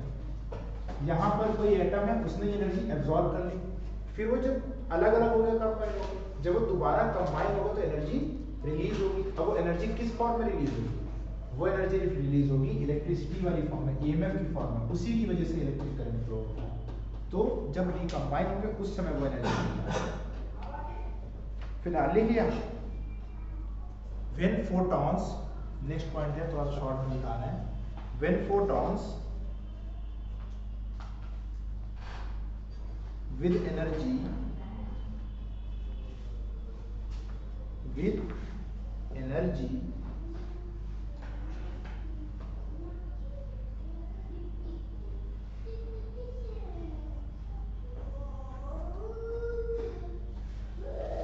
When photons with energy, bracket में लिखो फोटॉन्स की एनर्जी कैसे निकालते हैं किसी इलेक्ट्रोमैग्नेटिक वेव के लिए, क्या फॉर्मूला होता है प्लैंक्स कांस्टेंट वाला h न्यू, ब्रैकेट में लिख लो h न्यू, न्यू क्या है यहाँ पर फ्रीक्वेंसी, ठीक है। When photons with energy hv greater than energy gap, greater than energy gap, energy gap का सिंबल क्या होता है Eg, सो ब्रैकेट में लिख लेना capital E subscript small g, greater than the energy gap. अगर फोटॉन्स इसके ऊपर फॉल हो रहे हैं जो इस मटेरियल का एनर्जी गैप है उससे ज्यादा एनर्जी के होंगे तभी वो प्रॉपर्टी होगी, अगर उससे कम एनर्जी के होंगे तो वो क्यों यूज होंगे, वो एनर्जी उनके इलेक्ट्रॉन्स को क्या लूज कर पाएगी नहीं, वो एनर्जी ज्यादा, ऐसा नहीं कोई भी लाइट यूज कर ली, ऐसा नहीं, एक मिनिमम फ्रीक्वेंसी है, देखो एनर्जी किसके ऊपर डिपेंड करती है h न्यू पे, एक मिनिमम फ्रीक्वेंसी है कि वो कब होगा जब वो एनर्जी गैप के बराबर होता है, एक मिनिमम फ्रीक्वेंसी मिलती है ना कि उस फ्रीक्वेंसी से कम लाइट से कोई भी फोटो डायोड इफेक्ट नहीं होगा, जब उस फ्रीक्वेंसी से ज्यादा होंगे तभी वो होगा, तो इस फ्रीक्वेंसी को हम बोलते हैं थ्रेशोल्ड फ्रीक्वेंसी। ओके, सो लिखना क्या है when photons with energy h new greater than energy gap capital E small g of semiconductor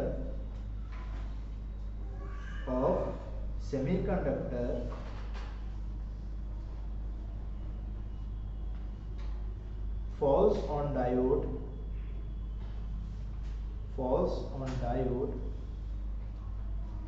comma additional electron hole pairs, additional electron hole pairs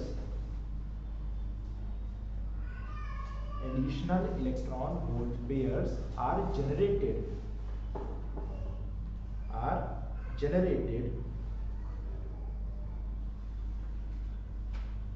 due to absorption।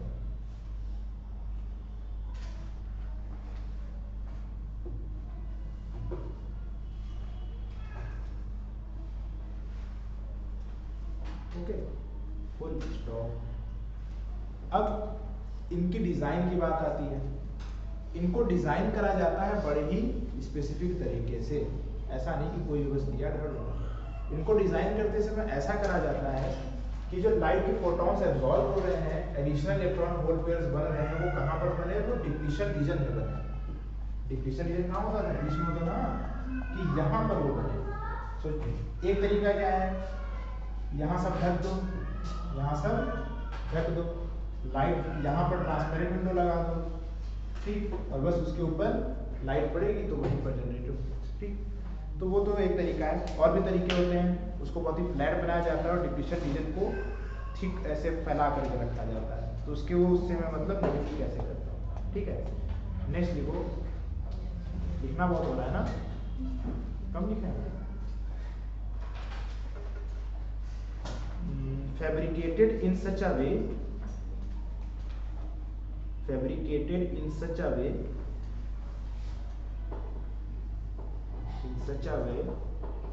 that electron hole pairs, ऐसे लिख लो EH pairs generate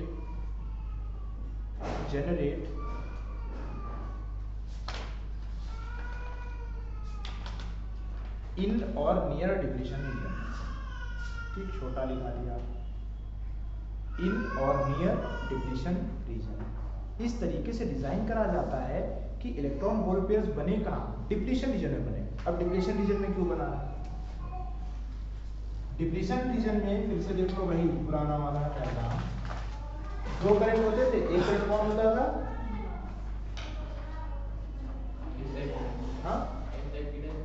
हाँ नहीं, दो current होते थे ना, N type P type बता था।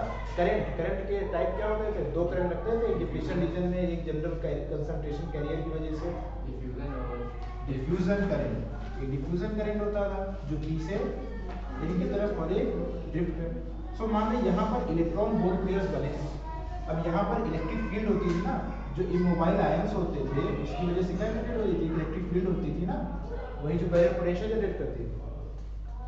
सो यहाँ पर जो इलेक्ट्रॉन होल पेयर बनेंगे वो क्या करेंगे, वो इलेक्ट्रिक फील्ड उनको ब्रेक कर देगी। इलेक्ट्रॉन किस डायरेक्शन में जाएंगे,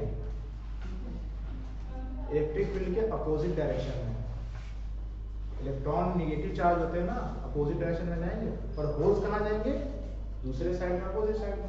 तो जो इलेक्ट्रिक फील्ड है, इलेक्ट्रिक फील्ड इसमें कहाँ रहेगी, ऐसे रहेगी। सो इलेक्ट्रॉन होल पेयर्स क्या होंगे, अपोजिट साइड चले जाएंगे। अब हमने क्या करा, इसको जैसे ऐसे कनेक्ट कर दिया एक लोड से, तो क्या होगा, जो इलेक्ट्रॉन होल्स हैं वो अब इसके थ्रू कंबाइन होंगे, और जब कंबाइन होंगे तो क्या होगा, एनर्जी रिलीज करेंगे। जब एनर्जी मिली तो ब्रेक हुए, जब दोबारा ऐड होंगे तो एनर्जी रिलीज करेंगे। कितनी चीज समझ में आई। सो उसके थ्रू क्या हो रहा है, एक ईएमएफ जनरेट हो गया, एक इलेक्ट्रिसिटी ट्रांसफर हो रहा है। सो लिखो, due to electric field, capital E लिख सकते हो चाहो तो, due to electric field at junction, due to electric field at junction, they separate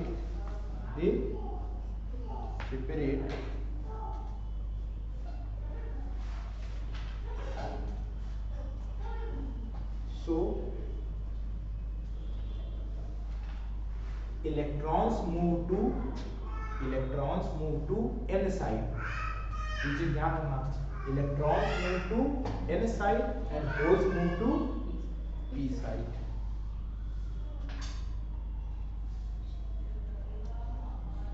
giving rise to EMF. देखो दोनों जगह पर अलग अलग चार्ज कंसंट्रेशन हो गई, तो एक जगह हायर पोटेंशियल हो जाएगा, हायर चार्ज, एक जगह लोअर पोटेंशियल। तो अगर कनेक्ट करेंगे तो करंट फ्लो करेगा फ्रॉम हायर टू लोअर, ठीक। Holes to P side giving rise to EMF, giving rise to an EMF. EMF याद है ना, इलेक्ट्रोमोटिव फोर्स, ओके। आगे लिखा है कि एक्सटर्नल लोड कनेक्ट करेंगे तो इलेक्ट्रिसिटी ट्रांसफर होगी। एक लास्ट में लिखना है, magnitude of photo current, magnitude of photo current,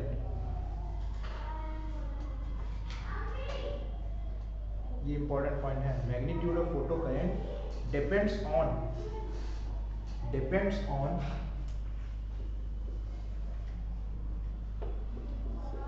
intensity of incident light।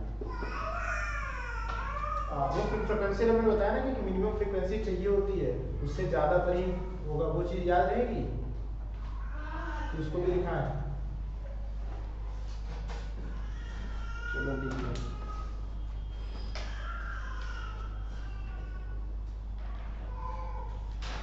Okay. The magnitude of photo current depends on intensity of incident light। Intensity याद है ना, कैंडेला ल्यूमिनस इंटेंसिटी, कोई light कितनी ज्यादा, बेसिकली ब्राइट कितनी है, बहुत तेज light होती है तो उनसे क्या कहते हैं कि हाईली इंटेंस लाइट। जितनी ज्यादा इंटेंसिटी होगी उतना ज्यादा फोटो करंट होगा। क्यों, क्योंकि फोटॉन्स उतने ज्यादा होंगे, तो उतनी ज्यादा इलेक्ट्रोमैग्नेटिक करंट क्रिएट होगी, उतनी ज्यादा एनर्जी होगी। कैरेक्टरिस्टिक बता दें,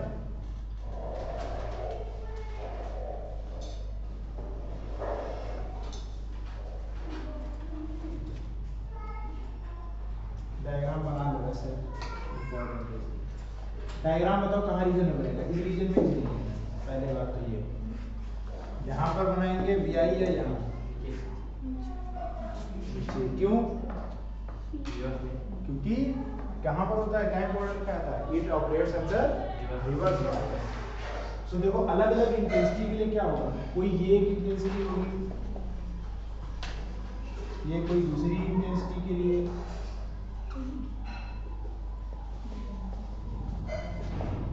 ओके, ऐसे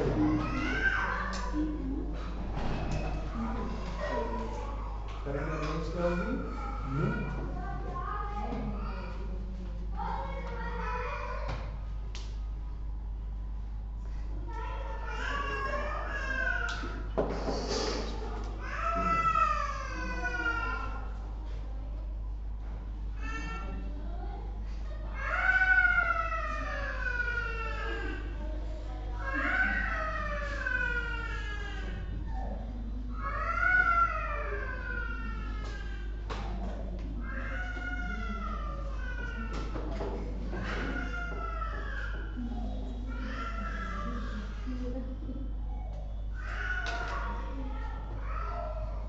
तो ये अलग देखो, ज़्यादा ल्यूमिनेसेंट डेंसिटी है I4 की, इसलिए उसमें करंट भी ज़्यादा है। ठीक है, अब थोड़ा सा सुनो। मान लो कि एक एन टाइप सेमीकंडक्टर है, ठीक है। एन टाइप सेमीकंडक्टर में मेजॉरिटी कैरियर कौन होते हैं? हाँ, इलेक्ट्रॉन्स। एन टाइप में कौन होते हैं? इलेक्ट्रॉन। और पी टाइप में होल्स। तो एक एन टाइप में मेजॉरिटी कैरियर होंगे इलेक्ट्रॉन, जिनकी डेंसिटी क्या होगी? बहुत ज्यादा होगी कंपेयर टू होल। ठीक, ये सब उसमें पढ़ा था। तो अगर इसके ऊपर लाइट जब पड़ेगी तो कौन से क्या बनेगा? लाइट पड़ने पर क्या होगा? लिखा भी होगा इस पर, ग्राफ के जस्ट नीचे कोने में है क्या? इलेक्ट्रॉन होल पेयर्स बन रहे थे ना, जो फोटॉन्स की लाइट थी वो एब्जॉर्ब हो रही थी और इलेक्ट्रॉन और होल्स बन रहे थे। ठीक, फिर हाँ, तो दोनों बराबर बराबर बनेंगे, जितने इलेक्ट्रॉन उतने होल्स। अब मेजॉरिटी कौन है? इलेक्ट्रॉन्स। और माइनॉरिटी कौन है? होल्स। सो जो होल्स की वजह से करंट होगा वो होगा बहुत ही कम, और जो मेजॉरिटी चार्ज करेगा इलेक्ट्रॉन उसकी वजह से करंट होगा ज्यादा। तो फ्रैक्शनल चेंज किस में ज्यादा होगा ये बताओ? Fractional change. अब फ्रैक्शनल चेंज किसको पता है? एरर पढ़ रखी है? एरर में होता था ना वैल्यूज निकालना, जैसे कि जिसकी मेजरमेंट वैल्यू है तो डेल्टा L अपॉन L करते थे, वहां पर फ्रैक्शनल चेंज पढ़ा होगा, नहीं पता? क्योंकि फ्रैक्शन का मतलब क्या होता है? फ्रैक्शन का मतलब क्या होता है? हाँ, part of a hole. Maths में अच्छा फ्रैक्शन क्या होता है? मैथ्स में फ्रैक्शन नहीं पढ़ा, proper fraction, improper fraction, mid fraction, a upon b की फॉर्म। दो नेचुरल नंबर्स को जब रेशियो की फॉर्म में लिखते थे, ऊपर न्यूमरेटर होता है नीचे डिनोमिनेटर होता है, उसको कहते हैं फ्रैक्शन। सो फ्रैक्शनल से मतलब है कि जो चेंज आया उसको फ्रैक्शन में देखें, उसको फ्रैक्शन में देखें कि कितना चेंज आया। डिनोमिनेटर क्या होता था? ओवरऑल, और न्यूमरेटर क्या होता था? उसका कितना पोर्शन। सो जैसे हम बात करें फ्रैक्शनल चेंज किसकी, एक तो हो जाएगा किसका? होल्स का, और एक किसका हो जाएगा? इलेक्ट्रॉन्स का। सो मान लो इलेक्ट्रॉन्स थे कितने पहले? N, चेंज हुआ कुछ, चेंज को कैसे लिखते फिजिक्स में? डेल्टा चेंज आया। मान लो पहले थे 50,000 50 मिलियन, और 10,000 नए बढ़ गए, तो N क्या हो जाएगा? 50 मिलियन, और चेंज क्या हो जाएगा? 10,000। अब होल्स की बात करते हैं, तो वो भी क्या हो जाएगा? Change in holes upon number of holes. हो गया? इतना क्लियर है कि नहीं? ये फ्रैक्शनल चेंज हो गया ना कि चेंज कितना आया। अब मान लो कि इलेक्ट्रॉन्स तो मेजॉरिटी में होते हैं, तो ये 50 मिलियन थे, तो ये कितने होंगे? मान लिया ये हैं कितने? 10 लाख, और ये कितना है? 50 मिलियन। 10 लाख कितने मिलियन होगा? 1 मिलियन। ठीक है, जितने होल्स क्रिएट होंगे उतने ही इलेक्ट्रॉन्स क्रिएट होंगे। मान लिया कि 10,000 इलेक्ट्रॉन्स और होल पेयर्स क्रिएट हुए, तो चेंज कितना आएगा इसमें? 10,000। इसमें कितना चेंज आएगा? 10,000। इन दोनों में कौन बड़ा नंबर है?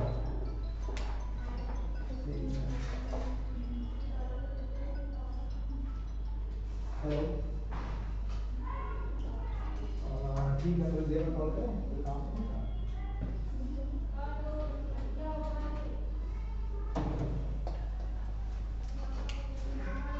इन दोनों में कौन बड़ा नंबर होगा?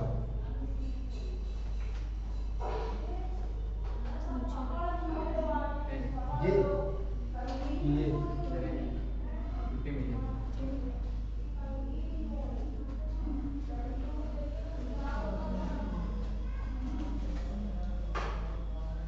कक्षा 4 में यानी 4th क्लास में होता है, तुमको नहीं बता, वैसे नहीं पुराना मानना है। वहाँ बताते हैं कि कौन बड़ा होता है फ्रैक्शन वाला। तो उसमें क्या होता है? अगर न्यूमरेटर सेम होता है तो जिसका डिनोमिनेटर छोटा होता है वो नंबर बड़ा होता है, और डिनोमिनेटर सेम होता है तो जिसका न्यूमरेटर बड़ा होता है वो नंबर बड़ा होता है। वो चीज याद है? फ्रैक्शन कैसे कंपेयर करते थे? क्रॉस मल्टीप्लाई करके जो वैल्यूज आ रही थी जिसकी ज्यादा आती थी वो हो जाता था। कुछ नहीं याद? कैलकुलेटर में वैल्यू निकाल करके देख लो, ये नंबर बड़ा आएगा। क्यों? क्योंकि इसके टुकड़े कम हो रहे हैं, इसके टुकड़े ज्यादा हो रहे हैं। मान लो एक लौकी है, उसके 50 टुकड़े करो, और दूसरी लौकी सेम साइज की 10 टुकड़े करो, तो कौन किसके साइज बड़े होंगे? 10 वाले के। तो उसके कम टुकड़े हो रहे हैं, इसके टुकड़े ही कम हो रहे हैं ना, ये फ्रैक्शन में है। सो इस वजह से फ्रैक्शनल चेंज में कौन ज्यादा आ रहा है? होल, और होल्स कौन में है? माइनॉरिटी कैरियर्स हैं। इलेक्ट्रॉन हमारे कौन से थे? Majority carriers. ठीक, तो इसका मतलब हमें फायदा कब होता है कि हम माइनॉरिटी कैरियर्स का नंबर प्रोटॉन से बढ़ाएं। सो इसी वजह से हम यूज क्या करते हैं, तो इसीलिए हम यूज करते हैं रिवर्स बायस का। रिवर्स बायस में किधर करंट फ्लो होगा? अपोजिट उसकी वजह से होता है ना। तो यही रीजन है रिवर्स बायस में यूज करने का। लेकिन खास काम इसलिए हम लिखा नहीं है, क्योंकि रीजन तुमसे पूछेंगे नहीं कि कैसे एक्सप्लेन करो क्या था। ठीक, अब इसका यूज कहाँ करते हैं? फोटोडायोड्स का यूज होता है सेंसिंग में। उस दिन बताया था जैसे मोबाइल का फोटो सेंसर जो होता है सेंस करने में, जब लाइट पड़ेगी सो ईएमएफ जनरेट होगा। ठीक, और क्या था? Demodulation of optical signals. Optical signals पता है? मॉड्यूलेशन, डीमॉड्यूलेशन नहीं पता है? छोड़ो। अच्छा, इसका स्विच की तरह यूज कर सकते हैं, ऑन ऑफ स्विच कर सकते हैं कि नहीं? जैसे कि सर्किट में लगा दिया, जब तक लाइट नहीं रहेगी तब तक ये वो करंट फ्लो नहीं होगा। जब लाइट पड़ेगी तो करंट फ्लो होगा। तो मान लो वहाँ स्विच रखा है, ऑन करना, तो यहाँ से ऊपर लाइट मारेंगे, ऑन हो जाएगा। तो कितना आराम हो गया, स्विच जाकर के खोलना नहीं पड़ रहा है ना, स्विच जाकर के खोलना नहीं पड़ रहा है, मेहनत तो चली है यहाँ से वहाँ तक जाने की। तो वो हो गया लाइट ऑपरेटेड स्विच में। पंच कार्ड हो गया। ठीक है, यूजेस देखिए, मेन यूज क्या है? सेंसिंग में। ठीक है, ऑप्टिकल्स लाइट को सेंस करने में, लाइट सेंसर्स में। सो लास्ट में लिख लो यूज। अच्छा मत लिखो, यूज्ड एज लाइट सेंसर्स लिख लो, बाकी हम पता नहीं चलेगा। Used as light sensors.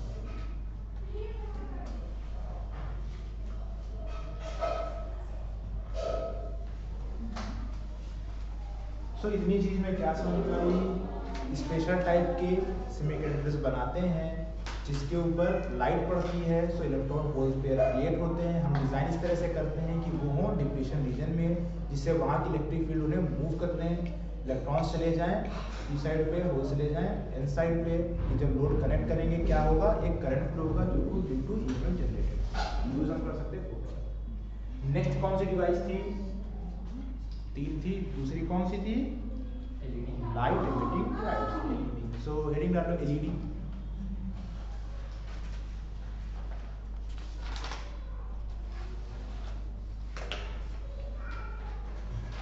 इसमें कुछ वैल्यूज वाला काम होता है, क्योंकि इसमें ज़्यादातर प्रैक्टिकल पर्पजेस के लिए, तो वो याद रखने वाली कुछ वैल्यू। जैसे कि ये बने किसके होते हैं? गैलियम, आर्सेनिक, फास्फोरस, ये 3 मटेरियल्स का कंपाउंड होते हैं जिनका यूज होता है। ठीक है, तो उसको क्या बोलेंगे? Gallium arsenide phosphide. अलग अलग उसमें डोपिंग से मटेरियल्स बनते हैं, उनका यूज। लाइट एमिटिंग, एमिट मतलब देना, से अपोजिट काम करते हैं। इसमें जब करंट फ्लो कराएंगे तो इनमें से लाइट निकलेगी, और उसमें क्या हो रहा था? लाइट उस पर पड़ रही थी तो करंट मिल रहा था। तो पूरी डिफिनेशन लिखा है क्या?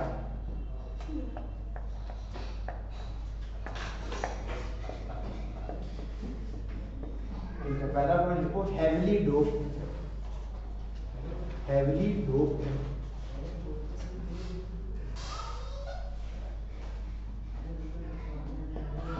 Heavily dope, comma forward biased. ये कैसा होता है? रिवर्स बायस नहीं, फॉरवर्ड बायस होता है, क्योंकि यहाँ हमें क्या रिकॉम्बिनेशन कराने पर फोकस करना है। Forward biased PN junction, PN junction. junction which emits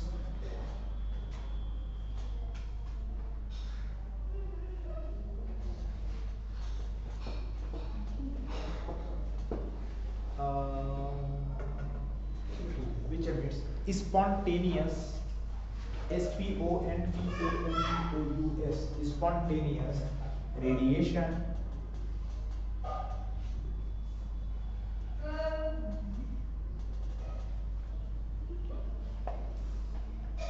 bracket में लिखो like infrared comma visible light.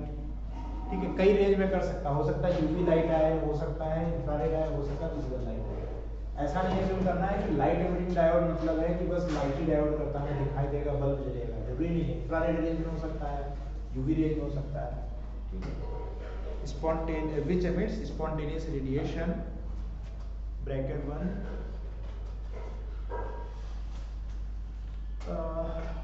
when electric energy is supplied, when electric energy is supplied। इसका भी स्वयं का सिंबल होता है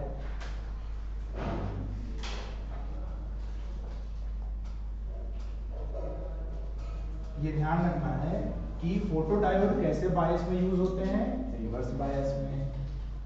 एलईडी कौन से बायस में यूज होती हैं, फॉरवर्ड बायस में। सिंबल उसका क्या था, जेनर डायोड का एक इसका क्या होता है, ऐसे ऐसे। अब ये दो एरो क्या बता रहे हैं, लाइट आ रही है। एक और सिंबल भी यूज होता है क्या, इसके ऊपर एक ऐसे गोला बना दिया। ठीक, तो दोनों यूज होते हैं। प्लस माइनस क्या होगा, यहाँ प्लस होगा कि यहाँ माइनस होगा,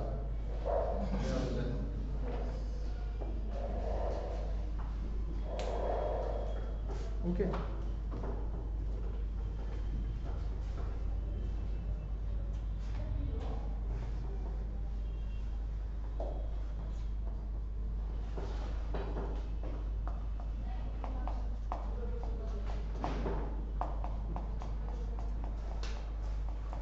बना दिया।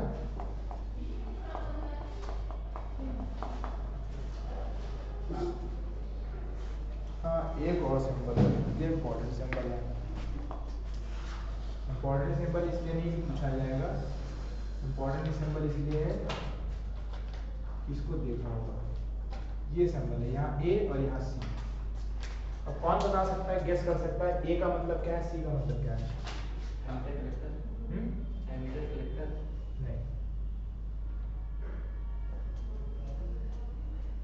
देखो यहाँ क्या लगा है, एनोड है, कैथोड। ठीक, एनोड कैथोड। एलईडी होती है ना, देखिए कैसी होती है, कभी का सर्किट में लगाइए घर में, देखिए कि नहीं, देखना है जा करके। ऐसे ग्लास ट्यूब, ऐसे ट्यूब है ना, ऐसे ग्लास का बल्ब रहता है और वो लंबोइडेड होता है और उसके नीचे दो पिन निकली होती है। ठीक, सो अगर वैसे तो मूवी आती है कि उसमें दोनों साइड कनेक्शन रहता है, तो जो पिन होगी वो ऐसे होगी, एक लंबी पिन होगी, एक छोटी पिन होगी, तो उसी लिए यहाँ लिखा है AC। ठीक, तो उसी का एकदम शेप जैसा ही बना दिया है। अब देखो होता क्या है, जब इसको फॉरवर्ड बायस में कनेक्ट करेंगे, फॉरवर्ड बायस में पी साइड से कनेक्ट होगा पॉजिटिव टर्मिनल और नेगेटिव साइड से कनेक्ट होगा और एन टर्मिनल। सो जो इलेक्ट्रॉन्स हैं वो कहाँ से कहाँ फ्लो करेंगे, एन साइड से जाएंगे पी साइड में।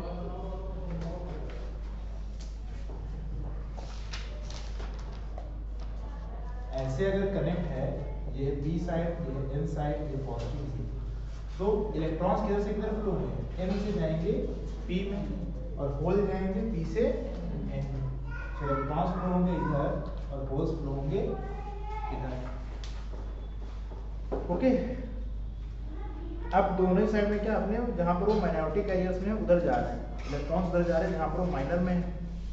तो जंक्शन बाउंड्री पर क्या होगा, ये जो जंक्शन की बाउंड्री है, जब इधर से इधर मूव करेंगे तो यहाँ पर इलेक्ट्रॉन्स बढ़ेंगे और इधर से होल्स बढ़ेंगे। सो बाउंड्री पर क्या होगा कि जो होल्स इधर जा रहे हैं यहाँ पर होल्स बढ़ जाएंगे और इधर से इधर आने पे इलेक्ट्रॉन्स बढ़ जाएंगे। कंसंट्रेशन माइनॉरिटी कैरियर्स का है वो इंक्रीज हो जाएगा। ठीक, तो जंक्शन बैटरी पे दोनों साइड पे माइनॉरिटी कैरियर्स ज़्यादा हैं, सो जो हम पहले से मेजॉरिटी कैरियर्स हैं उनसे वो क्या होंगे, रिकम्बाइन होंगे। बोल रहे समझ में नहीं आ रहा ना? नहीं, एक्सेस हो गया। इलेक्ट्रॉन्स मूव करेंगे और इधर से होल्स मूव करेंगे। डिप्लीशन रीजन में क्या है, देखो पी साइड पे इलेक्ट्रॉन्स है माइनॉरिटी कैरियर्स, और यानी कि मेजॉरिटी से माइनॉरिटी एरिया में जा रहे हैं, और ये भी मेजॉरिटी से माइनॉरिटी में जा रहे हैं। तो ये जो रीजन है डिप्लीशन रीजन, यहाँ पर क्या होगा, दोनों की कंसंट्रेशन बढ़ेगी। सो इधर से होल्स यहाँ पर बढ़ गए, होल्स बढ़ गए, और पहले से यहाँ पर क्या है, इलेक्ट्रॉन। तो जो होल्स है इलेक्ट्रॉन्स है वो दोनों क्या हो जाएंगे, कंबाइन हो जाएंगे, और जब कंबाइन होंगे तो क्या होगा, एनर्जी को रिलीज करेंगे। जब वो होल्स और इलेक्ट्रॉन्स कंबाइन हो रहे हैं दोनों साइड पे, सो वो क्या करते हैं, उनसे एनर्जी रिलीज होती है। अब वो एनर्जी कौन सी फॉर्म में रिलीज होती है, वो रिलीज होती है फोटॉन्स की फॉर्म में, लाइट के फोटॉन्स की फॉर्म में। क्यों? क्योंकि हमने ऐसा सेमीकंडक्टर ही यूज कर रखा है। ऐसा नहीं कि हर डायोड बस ऐसे ही करेगा, वो स्पेसिफिक डायोड होते हैं, स्पेसिफिक मटेरियल के सेमीकंडक्टर के, सो वो फोटॉन्स की फॉर्म में एनर्जी को रिलीज करेंगे। ठीक है। अब जो फॉरवर्ड करंट है डायोड का वो होता है, अगर हाँ करंट जितना ज़्यादा होगा, जितना ज़्यादा करंट होगा उतने ज़्यादा चार्ज कैरियर्स मूव करेंगे, सो उतने ज़्यादा फोटॉन्स रिलीज होंगे, तो लाइट की इंटेंसिटी क्या होगी, उतनी ही ज़्यादा होगी। जैसे वहाँ था पिछले केस में लिखा था कि इंटेंसिटी के साथ करंट बढ़ रहा था, यहाँ भी बढ़ेगा, बस अपोजिट है। वहाँ लाइट पड़ने पर करंट जनरेट हो रहा था, यहाँ करंट से लाइट जनरेट हो रही है। ठीक है, लेकिन इसमें थोड़ा सा शिफ्ट है, करंट बढ़ाते जाएंगे, इंटेंसिटी बढ़ती जाएगी, बढ़ती जाएगी, बढ़ती जाएगी, बढ़ती जाएगी। एक पॉइंट ऐसा आएगा उसके आगे और फर्दर अगर हम करंट देंगे और बढ़ाएंगे, सो इंटेंसिटी लाइट की बढ़ेगी नहीं, घटेगी, इंटेंसिटी घटेगी। ठीक है, तो एलईडी जब बनाते हैं तो उसको इस तरीके से उसको वोल्टेज के लिए बनाया जाता है कि जो घरों में जिसमें हम यूज करेंगे उस पर मैक्सिमम इंटेंसिटी, यानी कि ऐसा रहेगा। मान लो हम एक साइड प्लॉट करें लाइट की इंटेंसिटी जो इसमें से रिलीज हो रही है, और एक साइड करें कि कितना हम करंट अप्लाई करें, तो क्या पहले तो इंटेंसिटी बढ़ेगी, एक पॉइंट पे जाने के बाद घटेगी। तो जो मैक्सिमम पॉइंट है जहां पर हमें मैक्सिमम इंटेंसिटी मिलेगी। ओके, कितना सब लिखना है, लिखा है कितना मिलेगा।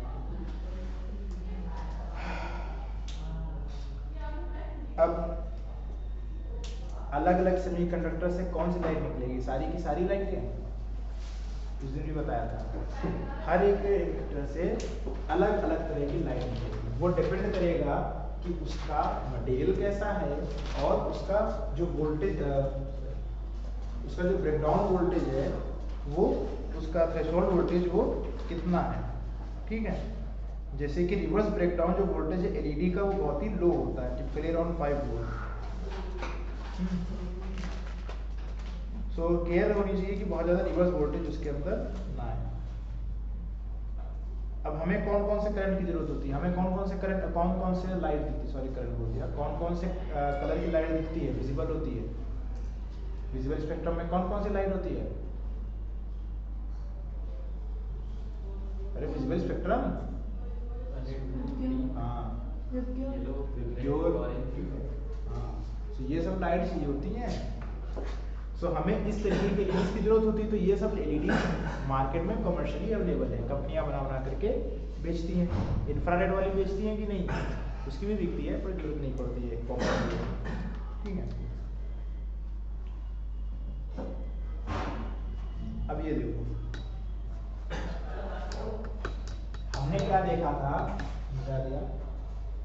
क्या लिखा था जब उसमें बता रहे थे फोटोडायोड में रिवर्स बायस के बाद पॉइंट क्या लिखा था कि जब कोई ऐसा फोटोन जिसकी एनर्जी h न्यू उसकी एनर्जी गैप Eg से ज्यादा होगी, वो उस सेमीकंडक्टर के डिप्लीशन रीजन के पास जब पड़ेगी तो वहां पर इलेक्ट्रॉन होल पेयर्स जनरेट होंगे।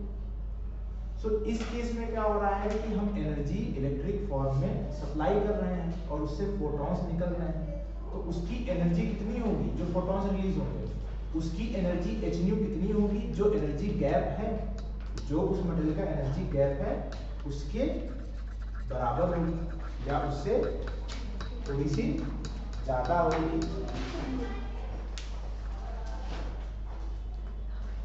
लिखो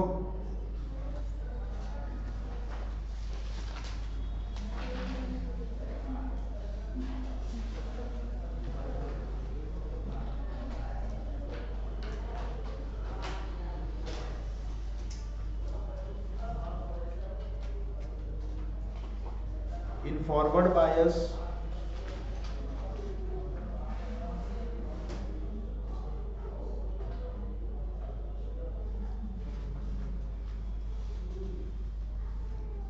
electrons move from कहां से कहां जाएंगे, किस साइड से किस साइड जाएंगे electrons, from N to P and holes move from holes कहां से जाएंगे P to N। ठीक, बाकी वो अंडरस्टूड है ना, मेजॉरिटी से माइनॉरिटी किधर जा रहा है, माइनॉरिटी से मेजॉरिटी किधर जा रहा है। Comma at junction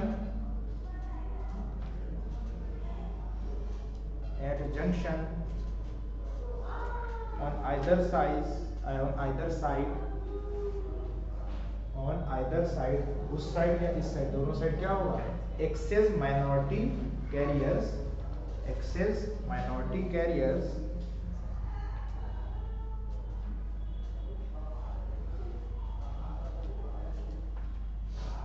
recombine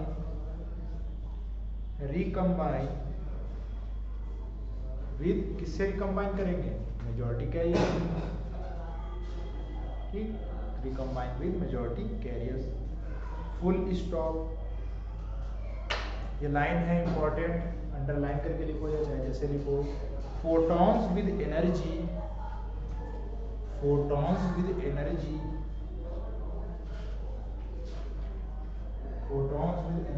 equal to और slightly less than, photons with energy equal to or slightly less than the band gap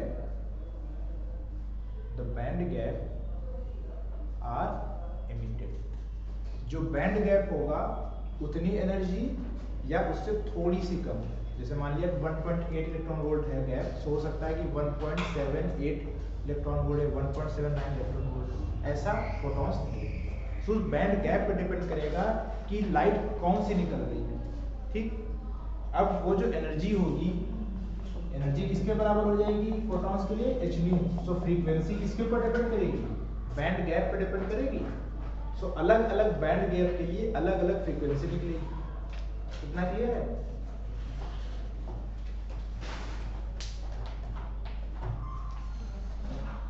अब जो हमें कलर कौन से दिखाई देते हैं, रेड, येलो, ग्रीन, ब्लू वाले रेंज के दिखते हैं ना, इनके वेरिएशंस।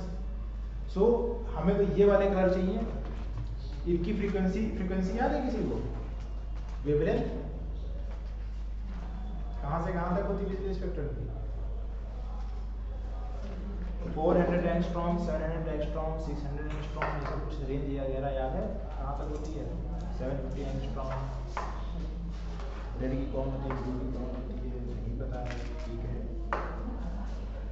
प्लांक्स कांस्टेंट की वैल्यू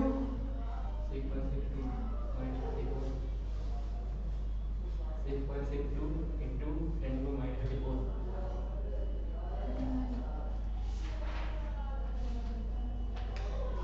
34 तो सही है, ठीक है, ओके। सो उन वैल्यूज को रखोगे, सो हमें जो विजिबल लाइट चाहिए वो रेड से ब्लू तक। इसमें सबसे ज्यादा फ्रीक्वेंसी किसकी होती है,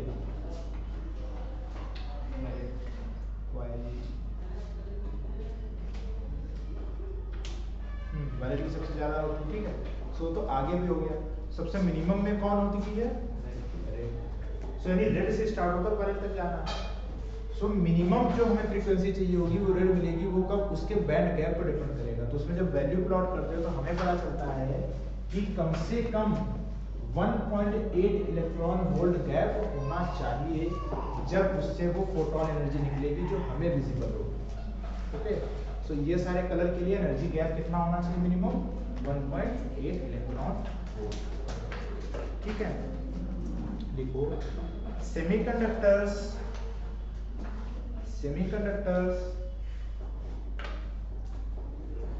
used for fabrication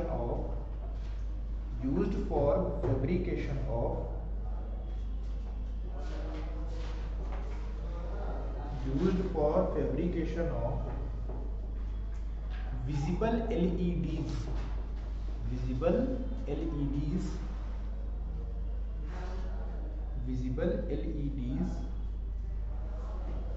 must at least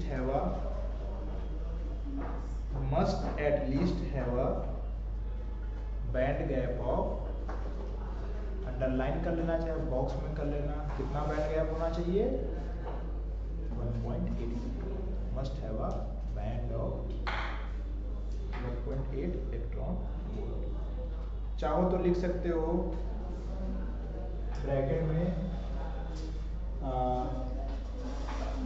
0.4 micrometer, 0.4 micrometer से लेकर के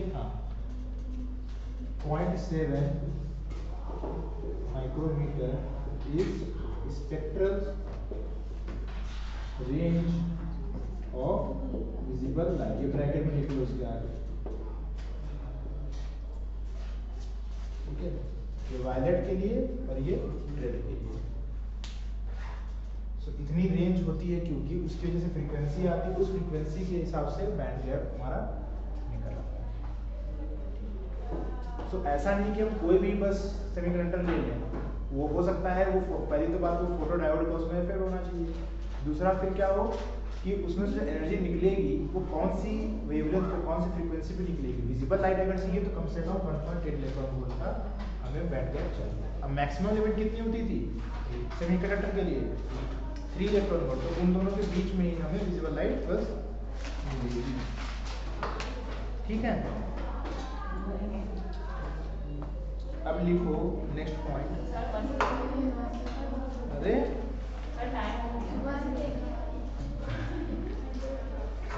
बहुत कम लोग लिखा है। अच्छा, कंपाउंड का नाम तो लिखो, नेक्स्ट पॉइंट तो लिखो द कंपाउंड सेमीकंडक्टर यूज। अच्छा, क्या नाम बताया था अभी? गैलियम। सो ऐसा लिखना है the compound semiconductor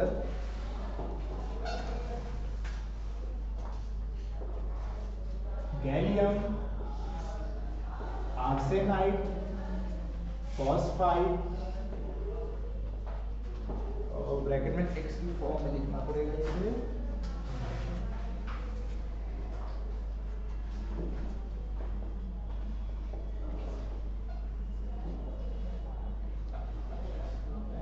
gallium arsenide 1 - X BX